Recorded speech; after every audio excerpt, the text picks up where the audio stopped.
Nag-away kami ng asawa ko. Nag-viral di ba yung ikakasal tapos sinabuyan ng asin, ginayuma lang daw, natanggal yung gayuma. Sabi ng asawa ko, ginayuma mo lang yata ako eh.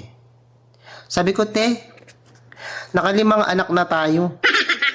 Yung gayuma, siguro mga pangalawang anak mo, pangatlong anak mo, mawawala yung gayuma, mawawala yung bisa. Nakalimang anak na tayo, nirayuma na nga ako eh. Anong gayuma pa yung sinasabi mo? Sabi niya, sabuyan mo ko ng asin. Baka mawala. Sabuyan. Nagpapaniwala ka dun.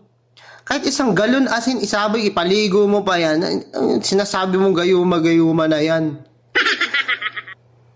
Yun. Nag-away kami.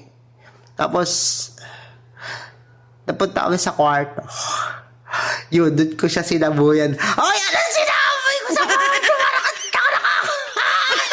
Why? Teka lang, yung sumunod na hindi ko pwedeng ikwento. Nakakaasar. Basta yun na yun. Bakit hindi kwento ko pa dito? Ano ba ini-expect nyo? Hindi ko ini-kwento, syempre. Iba yung sinaboy ko, hindi asin.